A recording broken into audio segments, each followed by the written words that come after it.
গেছে সব দেনার দায়ে, মানে নচিকেতার একটা দারুণ গান ছিল এই পর্যন্ত আমার মনে পড়ে। এবং আমাদের আসলে আনন্দ বেড়ে যায় যখন জিম্বাবুয়ে আসে।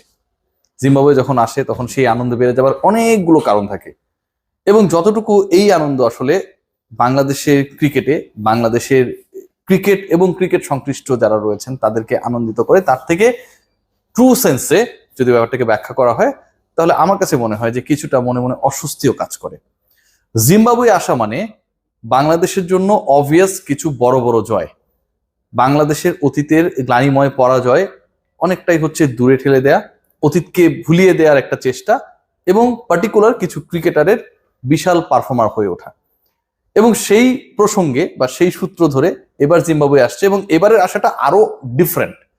এর আগে জিম্বাবুয়ে যখন আসতো তখন তারা হচ্ছে আমরা দেখতাম যে এখন তো ওয়ান অফ টেস্ট খেলে বাংলাদেশ, তাদের সাথে খুব বেশি টেস্ট খেলতে চায় না। আবার দেখি ওয়ান ডে 3টা, টি-20 3টা, এখন 5টা টি-20 খেলবে। বিশ্বকাপের আগে ঠিক বাংলাদেশ ইউএসএ তে উড়াল দেবার আগে সবশেষ যে সিরিজটা খেলবে সেটাও হচ্ছে জিম্বাবুয়ের সাথে, এবং জিম্বাবুয়ের সাথে বাংলাদেশ দল 5 ম্যাচের টি-20 সিরিজ খেলতে যাচ্ছে। আপনারা ভাবতে পারেন মানে 5 ম্যাচের টি-20 সিরিজ যদি এরকম করে হইতো যে সেটা হচ্ছে ফরচুন বরিশাল আর কুমিল্লা ভিক্টোরিয়ান্সের দল যারা ছিল তাদেরকে মাঠে নামিয়ে দেওয়া হলো সন্ধ্যাবেলা মিরপুরে, তারা 5 ম্যাচ খেললো, আই হ্যাভ নো প্রবলেম, এটা একটা বেটার প্রিপারেশন হইতো। কিন্তু জিম্বাবুয়ের সাথে 5 ম্যাচের টি-20 সিরিজ বাংলাদেশ খেলবে, এবং সেই জায়গায় হচ্ছে ইন্টারেস্টিং পার্ট যেটা, যে এই 5টা ম্যাচ আবার ইন্টারন্যাশনাল ক্রিকেট, এখানকার পারফরমেন্সটাও ইন্টারন্যাশনালি কাউন্ট হবে, এবং এই পারফরমেন্সটাকে মাথায় নিয়ে, এই পারফরমেন্সটাকে একটা অনেকটা ফেক কনফিডেন্স নিয়ে বাংলাদেশ বিশ্বকাপে যাবে। এমন একটা দল বাংলাদেশে আসছে, এবং বাংলাদেশ ক্রিকেট বোর্ড আসলে এমন একটা দলের সাথে যে শিডিউলটা আসলে ফিক্স করা আছে অনেক আগে থেকে, এটা ছিল, কিছু করার নাই, খেলতে যাচ্ছে যেই দলটা হচ্ছে বিশ্বকাপে কোয়ালিফাই করতে পারেনি। এবং নভেম্বর মাসে, লাস্ট ইয়ার নভেম্বর মাসে যারা উগান্ডার মতো একটা দলের কাছে, মানে আফ্রিকা অঞ্চল থেকে বিশ্বকাপে যে বাছাই প্রক্রিয়া চলছিল, উগান্ডার কাছে তারা পরাজিত হয়েছে।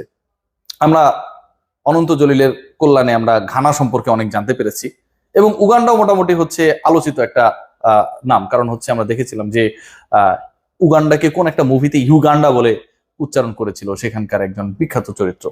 সো সেই উগান্ডার কাছে পরাজিত একটা দল, এবং বাংলাদেশ উগান্ডার সাথেও যদি খেলতো তারপরেও আমাদের একটা স্বস্তির জায়গা থাকতো যে বাংলাদেশ উগান্ডার সাথে খেলছে, যারাও বিশ্বকাপে অংশগ্রহণকারী দলগুলোর একটা।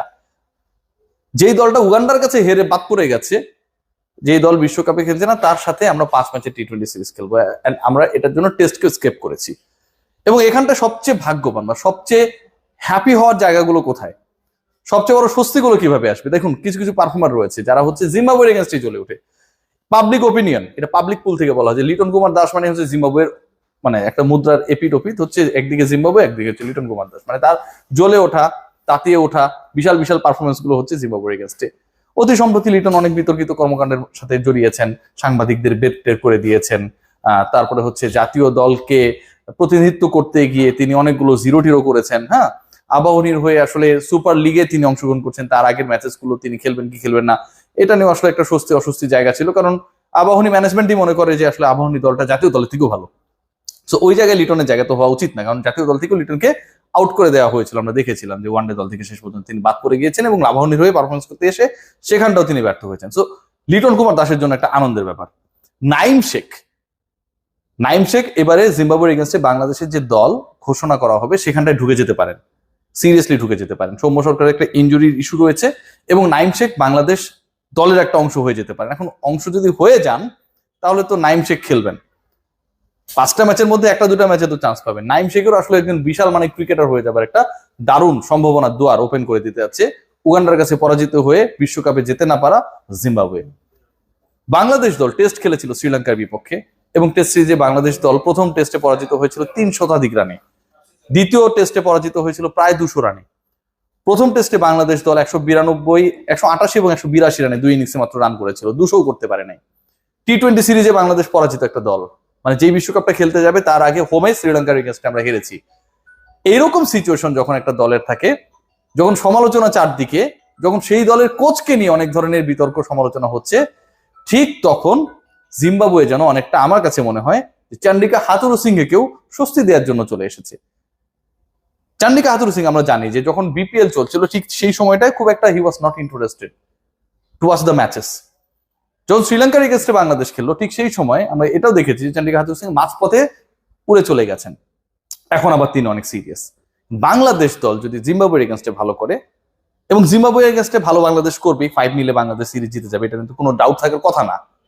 এবং এটা হবার পরে যে মজার ব্যাপারটা হবে, বাংলাদেশ ইউএসএ তে ওয়ার্ল্ড কাপ খেলতে যাবে, সেখানে যদি কোনো কারণে বাংলাদেশ ঠিকভাবে খেলতে না পারে, তাহলে সেখানে একটা দারুণ যুক্তি দেখানোর সুযোগ হবে যে বাংলাদেশ তো আসলে ভালোই খেলছিল, জিম্বাবুয়ের এগেনস্টে বাংলাদেশ ভালো খেলছে, টানা 3টা ইন্টারন্যাশনাল টি20 জিতেছে, এখন যেহেতু এটা খারাপ করেছে, এটা আসলে এটা হতেই পারে, আমরা we are looking forward to our future.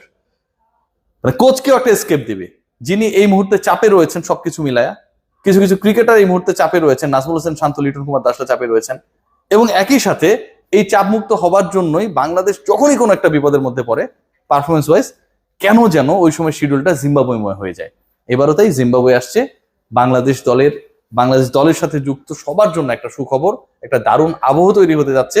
এবং বাংলাদেশ যখন 5 নিলে সিরিজ জয় করবে, আমরা সবাই ব্রেকিং নিউজ দেব, বড় বড় নিউজ করব। বাংলাদেশের হয়তো প্রথম দ্বিশতকটাও চলে আসছে পরের সিরিজেই। এমনও হইতে পারে যে বাংলাদেশের কোনো একজন ক্রিকেটার সেঞ্চুরি, ডাবল সেঞ্চুরি করে ফেললেন, হইতেই পারে। এবং বাংলাদেশ দল যেহেতু হচ্ছে প্রপারলি ওয়ার্ল্ড কাপের জন্য প্রিপারেশন নিচ্ছে, এবং এই দলটাতে কারা থাকবে থাকবে না, যে কয়েকজনের পারফরমেন্স বা চান্স পাওয়ার কোয়েশ্চেন মার্ক রয়েছে, তারাও অনেকটা স্বস্তিতে, কারণ তারা তাদেরকে প্রুভ করবেই জিম্বাবুয়ের এগেনস্টে।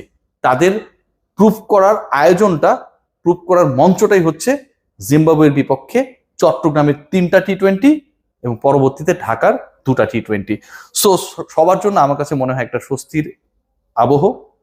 অনেকেই হিট স্ট্রোক করছেন, ওয়েদার অনেক গরম, এবং এই গরমের মাঝখানে আমার কাছে মনে হয় গরমের মধ্যেও শীতল পরশ নিয়ে জিম্বাবুয়ে আসছে।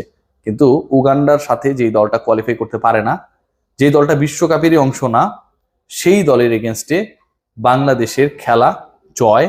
বাংলাদেশের 5 নিলে ধরেন সিরিজ জিতে গেল, বাংলাদেশে কোনো কোনো ক্রিকেটার সেঞ্চুরি মেরে দিয়ে একদম সব রেকর্ড টেকর্ড ভেঙে দিলেন, সেটা আসলে কতটুকু বাংলাদেশের ক্রিকেটের জন্য স্বাস্থ্যকর? বাংলাদেশের এই ফেক কনফিডেন্সটা বিশ্বকাপে বাংলাদেশকে কি ভোগাবে? এই ফেক কনফিডেন্সের কারণে বাংলাদেশ বহুবার বিশ্বকাপে বাজেভাবে ভুগেছে। আমরা দেখেছিলাম যে বাংলাদেশ দল 2021 বিশ্বকাপের আগে মিরপুরের উইকেটকে সত্যিকার অর্থেই অনেকটা ধান ক্ষেত নিয়ে অনেকেই তুলনা করে, আমি সেভাবে করব না, একদম কি বলবো যে মানে আনপ্লেয়েবল একটা সিচুয়েশনে নিয়ে যেয়ে বাংলাদেশ যেভাবে ইংল্যান্ড অস্ট্রেলিয়াকে পরাজিত করেছিল, এবং সেই বিশ্বকাপে বাংলাদেশ যেভাবে ভূপাতিত হয়েছিল, প্রশ্নবিদ্ধ পারফরমেন্স করেছিল, মূল পর্বে জয় বঞ্চিত ছিল, আর যাদেরকে বাংলাদেশ ঘরের মাঠে হারিয়েছিল তারা গিয়ে চ্যাম্পিয়নের রানার্স আপ হয়েছিল, ফেক কনফিডেন্স বাংলাদেশকে যেভাবে ভুগিয়েছিল, সেটা এবারও কি আবারও আসছে, জিম্বাবুয়ে আসছে। সো হয়তো আমরা আবারও আনন্দে উদ্বেলিত হব, টেলিভিশনে ব্রেকিং নিউজ যাবে, মাননীয় প্রধানমন্ত্রী, মহামান্য রাষ্ট্রপতির অভিনন্দন বার্তা আমরা হয়তো দেখতে পাবো। কিন্তু দিন শেষে উগান্ডার কাছে পরাজিত বা উগান্ডারও নিচের সারির একটা দলের সাথে খেলে বাংলাদেশ কতটুকু প্রপার বিশ্বকাপের প্রিপারেশন নিতে পারবে, সেটা নিয়ে প্রশ্ন রয়েছে।